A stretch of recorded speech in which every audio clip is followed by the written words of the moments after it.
Okay, this is Orlando Wilson, and what I want to talk about in this video quickly, as always, is an aspect of the close protection business that a lot of people, service providers, don't take into consideration. I guarantee you a lot of clients do. And that is whether the people that's actually providing the clients with protection services are solely providing them with protection services, or they're spying on them. From the service provider's perspective, commercially, I'll use my company, myself, as an example. We don't have anybody above us. We're financially independent. We work for ourselves. We work for our clients. We got nobody above us pushing us to inform on the clients, to get information on the clients, etc.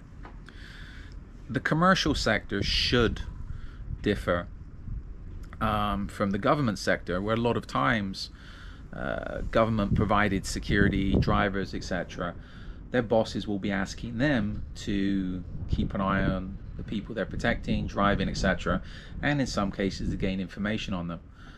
Sometimes when I've been working with clients, we've been assigned security, and that security again is assigned to me, which I find annoying. So that's why I understand the protection business from both sides. To have somebody following you around, watching, listening to everything you're doing can be very, very annoying. And a couple of cases come to mind where the security and drivers that were assigned to the clients and myself were blatantly going out the way to try and listen to what we're saying, look at what we're doing on the phones, etc., etc. Why? Well, maybe their bosses told them to do so because they want to see who we're dealing with. I understand that.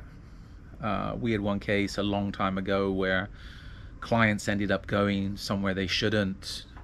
We were providing protective surveillance. They went completely off plan and into an area they shouldn't have gone into, and they're talking to people that they didn't tell us they were going to be talking to, and we took to be criminals, but that's another story altogether.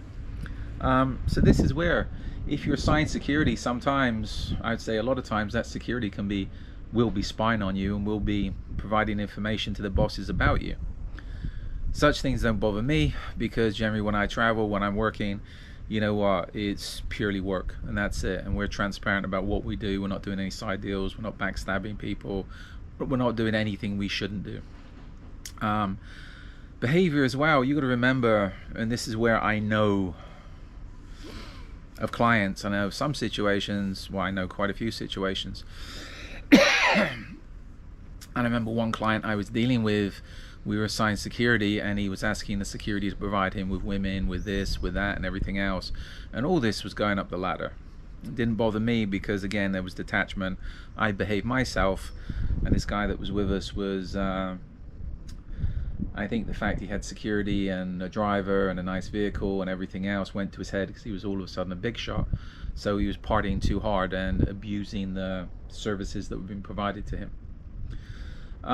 So again, if you're assigned security, remember, or drivers, remember, yeah, people can be informing on you, watching what you're doing, and again, it's looking at how you behave. Where business is concerned, if people see you're acting irresponsibly, if you're out partying too much and doing things you shouldn't be, don't be surprised if all of a sudden when you get to the airport you don't hear from your potential business partners anymore. So yes, security in many cases can be informing their bosses about what you're doing and what you're up to. I've come across numerous clients who are very, very wary of security personnel because they take it for granted that the people assigned to protect them are actually going to be working for somebody else, providing information on what they're doing, etc., etc. This is where, from a service provider's perspective, there has to be trust between you and the client. Things have to be transparent. And if the clients are a little bit paranoid, well, not paranoid, they're being careful. If the clients are being careful and wary about having security assigned to them or working with security personnel, this is where you need to build up a good relationship with them.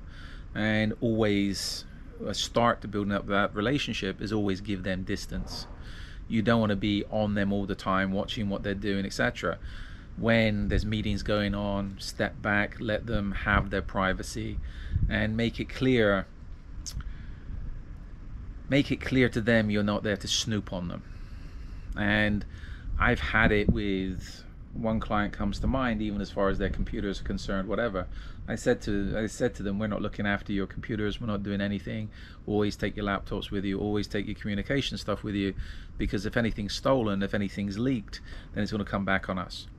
And it'd be very easy in a lot of cases for the client, the client's off doing something for a couple of hours for their hard drives to be copied, their thumb drives to be copied, everything copied, etc. And I generally make it clear to clients, it's like, look, I'll help you secure your items so you're sure that we're not doing anything wrong. But this is where the close protection business is a lot about trust. And a lot of people don't understand that. They think they just get a cookie cutter service, hire security, and for a service provider, you send somebody along to protect somebody. There's a lot more aspects to the close protection business.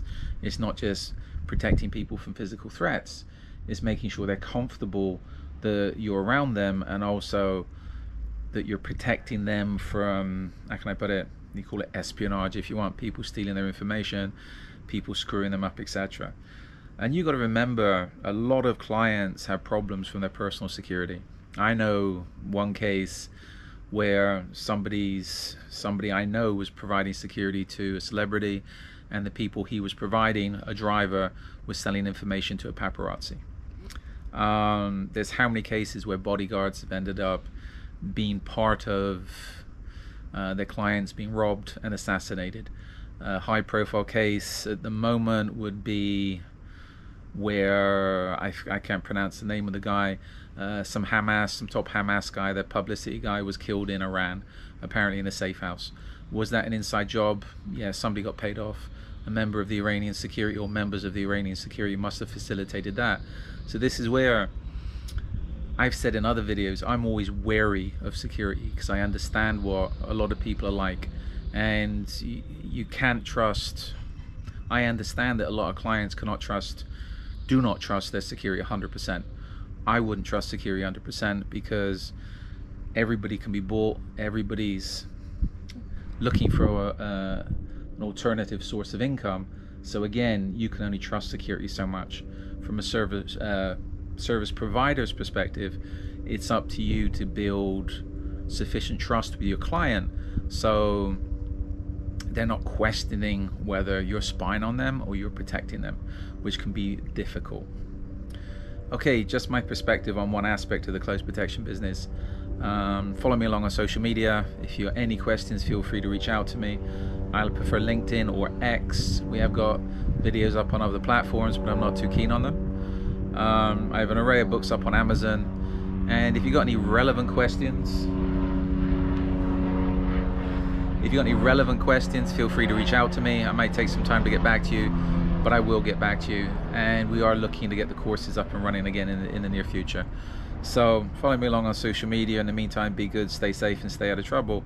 And remember, the close protection business is not one-dimensional, it's multi-dimensional. And you need, if you want to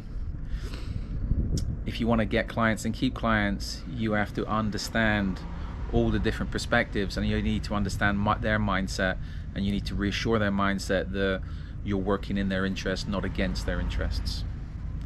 Be good, stay safe, and as always, try to stay out of trouble.